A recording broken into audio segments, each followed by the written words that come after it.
Muy buenas noches, queridos hermanos. Vamos a conversar un poquito en este tema de consideraciones sobre la realidad humana del Señor Jesús, por supuesto. Así que habíamos visto anteriormente la vida de Jesús, una vida natural con el desarrollo de sus sentimientos, con sus amigos en Betania, María, Marta y Lázaro, y también sus andanzas.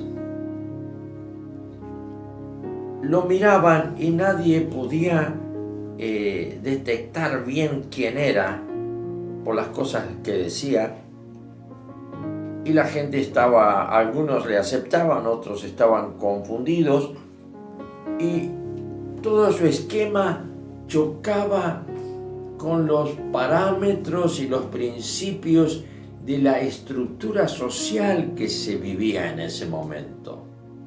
Y era una estructura basada en el legalismo de la ley judía, la vida judía, los profetas, la Torá, ¿no? Y esto hacía que ellos pensaran como tenían en el Antiguo Testamento la Torá, pero a la vez se sentían que era lo único, lo máximo, y que no podía haber otra cosa en el aspecto de la revelación de Dios, ese Jehová.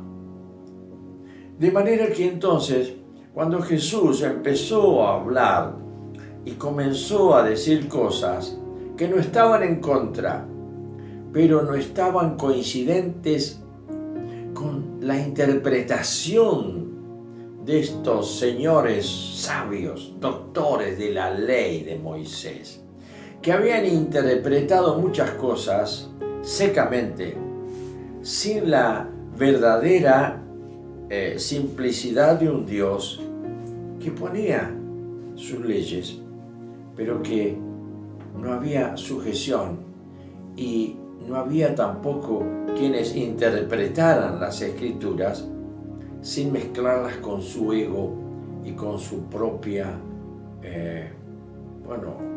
naturalidad de hombres pecadores, de manera que se sentían santos. Fariseos, saduceos y la otra secta que eran los herodianos. Entonces, los que seguían a Herodes, el rey. Entonces, tenían diferencias de interpretación, pero todo lo demás era una cuestión de segunda posición, de segundo grado social. Por eso habíamos visto también que los cobradores de impuestos, que en la astucia de los romanos no cobraban los impuestos a los romanos.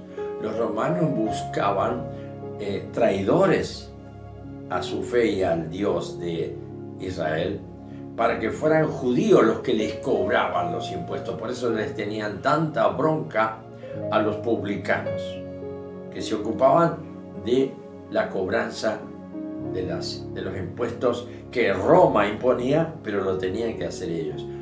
Y ellos cobraban. ¿Y qué les daba el Estado romano, el imperio? Que cobraran lo que ellos quisieran, pero que a Roma aportaran lo que Roma pedía. Por eso les odiaban. Por eso para ellos eran seres totalmente perversos, condenables.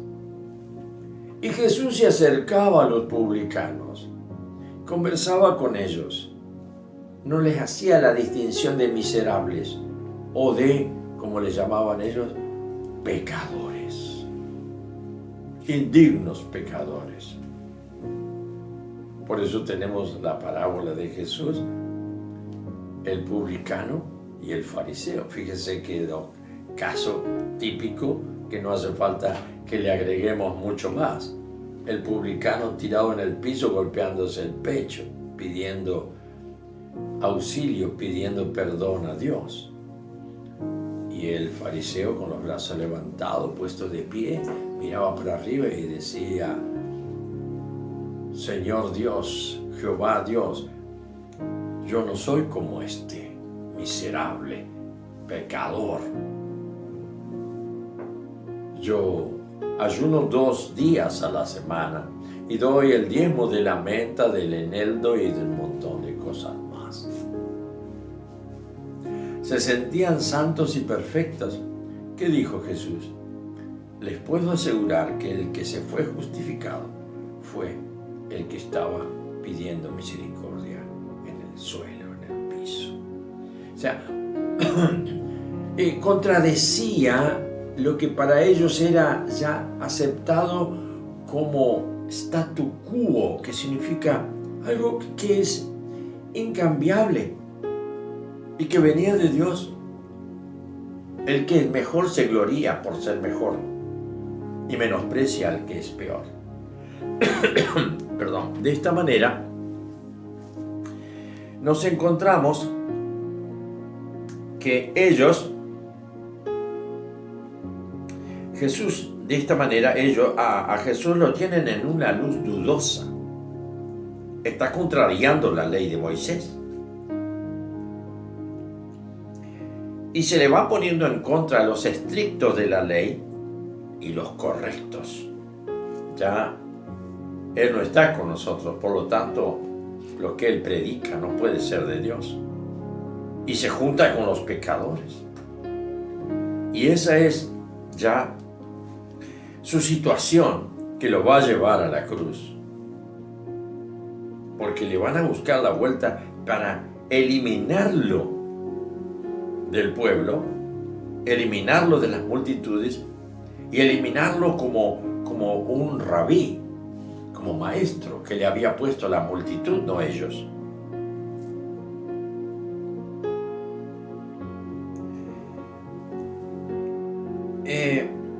También hay otro punto que vamos a tocar ahora. Surge ahora la cuestión de cómo se situaron respecto a él las diversas clases y grupos sociales del país. No lo pudieron digerir, no lo pudieron ver con claridad y por lo tanto él se transformó en el discutible. Porque todo el mundo analizaba: este salió de nuestra raza, este le conocemos a su madre, a su padre, a sus hermanos, hermanas.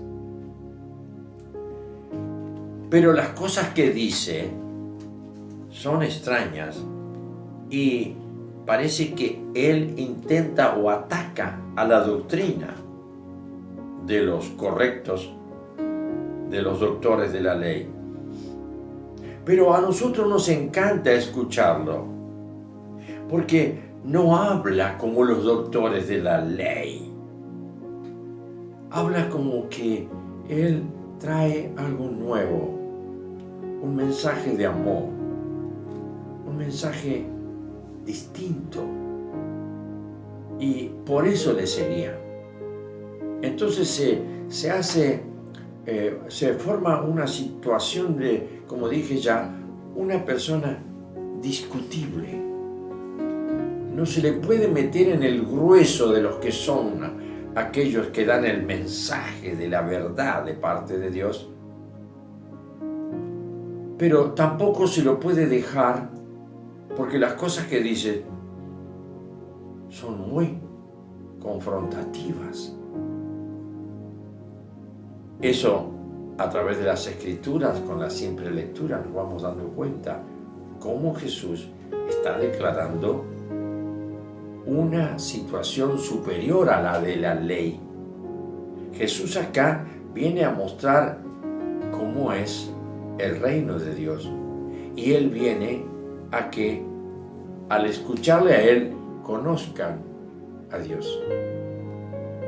Y Él no se impone como un hombre que pone su figura, sino que va directamente, que cuando habla cautiva el corazón de la persona.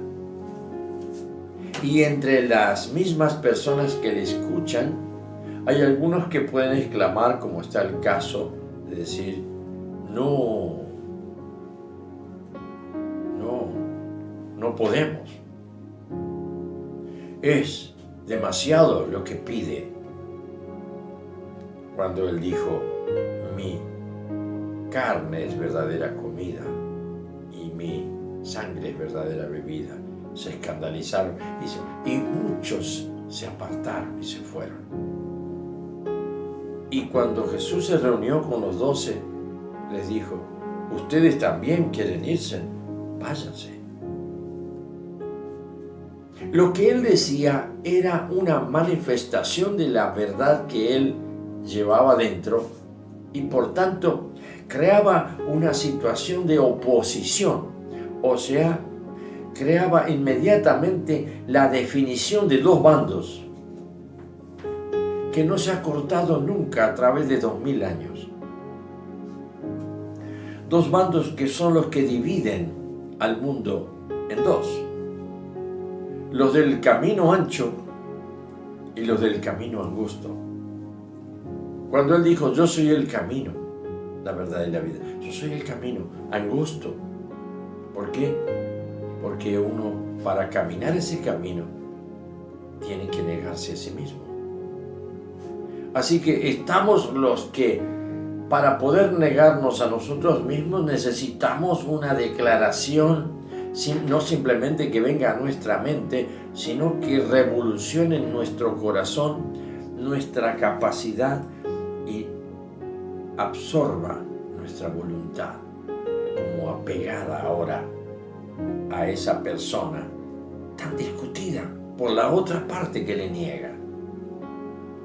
O sea que nosotros ya no podemos aventurarnos a querer que todos le conozcan, que todos le acepten, porque entramos en el punto de una clara fe de que nosotros hemos sido escogidos para esto desde antes de la fundación del mundo. Por eso no nos ponemos tristes en este mundo, nos gozamos de que esto sea, y este gozo que decimos, el gozo del Señor mi fortaleza es, nos lleva a querer participarle como hacía Jesús.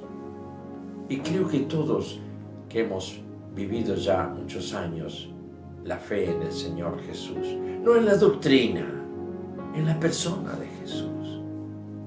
Sabemos que cuando Jesús ha entrado en nuestro corazón, el gozo no lo podemos guardar ni retener.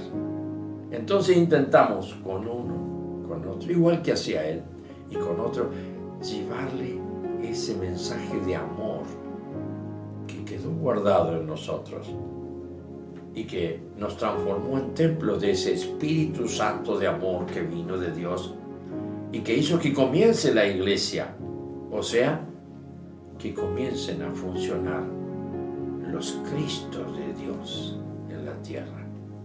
Donde caminamos, somos Cristos de Dios. Donde vamos, donde nos movemos, donde hablamos.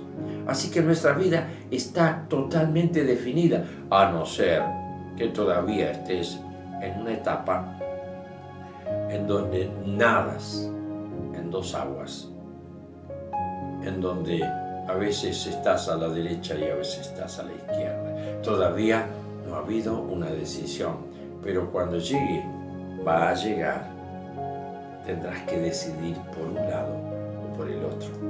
A veces pasan años, pero el día que decidas, tu vida tiene que ser exuberante de gozo, plenitud de gozo, abundancia de eso que es el alimento del reino, que te hace engordar espiritualmente y te hace conocer la gloria de Dios para que el que te escucha sienta algo especial.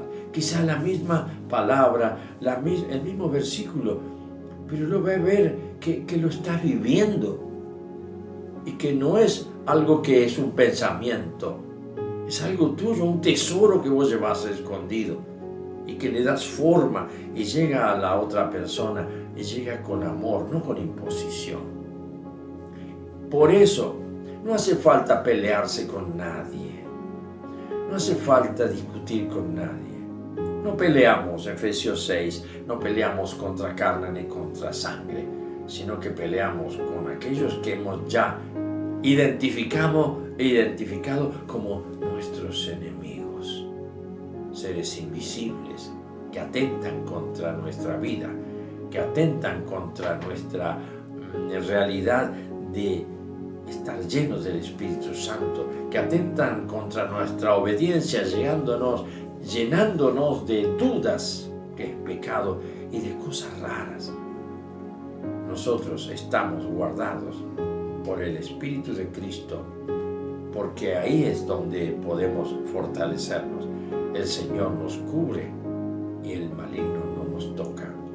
Y cuando somos débiles, que no tenemos capacidad de meternos en el mundo para ser uno de ellos con tanta grandeza y realización, nosotros no necesitamos eso. No necesitamos el dinero. Lo que necesitamos es la provisión asegurada que el Señor nos ha prometido para cada día en esta vida. Así, no somos de este mundo. Jesús lo dijo. Estamos aquí, pero siempre que vayas al espejo, pregúntate, ¿de qué lado estoy hoy? ¿Pertenezco al mundo?